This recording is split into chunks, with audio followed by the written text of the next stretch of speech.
Mardi 24 juin, vous êtes bien sur Grand Lille TV, il est tout juste 7h30, bon réveil et bonne matinée à toutes et à tous. Merci de votre fidélité. Voici tout de suite une nouvelle édition du journal de la rédaction.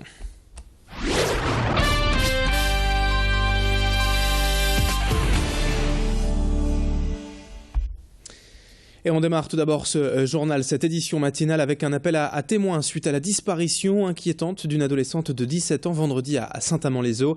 Belinda, jeune lycéenne originaire de Milan-Fosse, a été aperçue pour la dernière fois vers 8h du matin vendredi dans le centre-ville de Saint-Amand alors qu'elle était en direction de son lycée.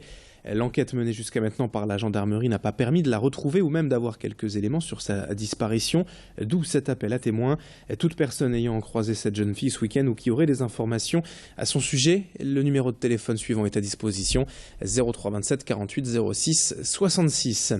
Autre info à la une de cette édition, aujourd'hui le résultat de plusieurs études concernant la qualité de l'air dans la région, présentées hier par l'organisme Atmo Nord-Pas-de-Calais.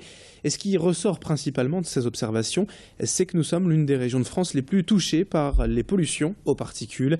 Depuis plusieurs années, en effet, Atmo constate de plus en plus régulièrement le dépassement du seuil réglementaire de ces pollutions, la région représentant ainsi près de 7% des émissions nationales.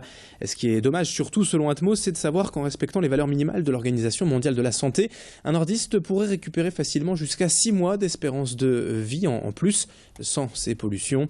En parallèle de la publication de cette étude, hier, la préfecture du Nord a donc présenté un plan d'action contre la pollution avec un certain nombre d'actions à mettre en place, comme le covoiturage dans les entreprises. Explication complémentaire de ce spécialiste au micro de Valentin Boudet. Ça touche bien un ensemble de contributeurs. De fait, le citoyen lambda est tout à fait à la fois impacté mais aussi acteur. Et donc dans le quotidien, c'est des gestes simples qui sont connus le plus souvent de tous, mais dans le choix, dans le fait de favoriser les transports doux, dans le fait de baisser sa consigne de chauffage au sein de son habitation, c'est des actions relativement simples mais qui peuvent agir sur la qualité de l'air et sur un facteur aussi économique et climatique. On enchaîne dans l'actualité locale avec ces images d'un diagnostic archéologique en cours depuis une semaine autour de l'église d'Helem. Ce n'est pas tout à fait une fouille, juste un travail préalable de recherche pour savoir en fait si le site mérite ou pas des fouilles à proprement parler. Récemment, des vestiges d'une église du XVIe siècle et peut-être d'une autre datant du XIIIe siècle ont été découverts, de même qu'un nombre important de sépultures.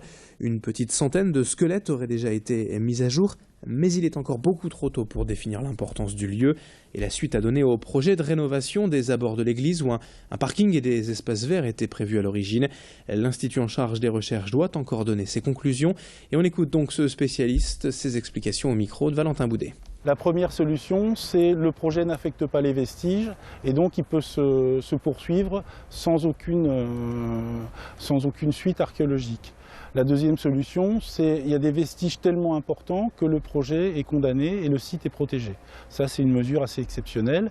Et puis, troisième possibilité, le projet affecte tout ou partie du site archéologique et dans ce cas-là, LMCU devra organiser une fouille archéologique du terrain avant de faire son projet. Dans l'actualité de ce mardi, également quelques images du nouveau cinéma d'Armentières. L'ouverture est prévue cette semaine, ce jeudi précisément à 13h pour les premières séances. Après 2 ans de travaux et près de 7 millions d'euros investis par la ville, ce cinéma s'est installé dans l'ancienne entreprise Baudeux, tout près de la gare devant la médiathèque. 5 salles et une capacité de 720 places ont été aménagées et bien sûr tout le confort et les services d'un cinéma moderne, avec une programmation qui se veut déjà indépendante et différente des grands multiplex, l'idée étant de proposer une alternative aux grands centres voisins. Baptisé Les Lumières, ce nouveau cinéma doit permettre aussi de redynamiser le centre-ville d'Armentières. Présentation avec son directeur au micro de Brian Bock. C'est déjà un cinéma de centre-ville, de 5 salles, tout numérique, avec 2 salles 3D. On va y proposer une programmation arrêt-essai, avec 2 films par semaine et une programmation commerciale. Le but, c'est de s'adresser vraiment au plus grand nombre. Donc le plus grand nombre s'intéresse au cinéma commercial et il s'intéresse aussi au cinéma d'arrêt-d'essai.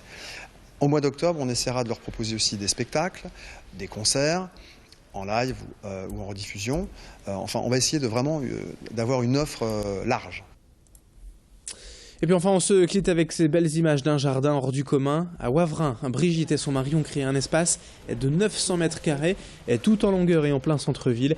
Mais ici, on se croirait tout de même dans le jardin d'Éden avec des dizaines de massifs de fleurs et de senteurs, récompensés d'ailleurs le mois dernier par le concours national Jardiner Autrement. Un prix qui met à l'honneur le jardinage sans pesticides en privilégiant les engrais naturels comme le compost. L'objectif étant de protéger la biodiversité en ayant une démarche éco-responsable. Brigitte et son mari font d'ailleurs visiter leur jardin tout au long de l'année en donnant des conseils aux passionnés de jardinage qui rêvent aussi d'une telle réussite végétale. Brian Bock est allé lui voir s'il avait la main verte à Wavrin et on écoute le mari de Brigitte qui revient sur ce travail, cette passion au quotidien.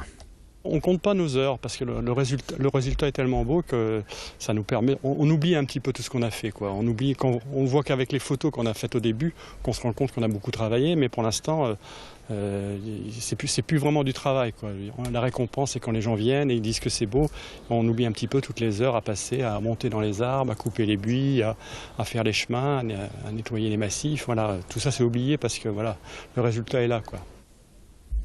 Et fin de ce journal, 7h36 en direct sur Grand Lille TV. L'info continue dans un instant au cœur de cette matinale avec la météo du jour et l'infotrafic. A tout de suite.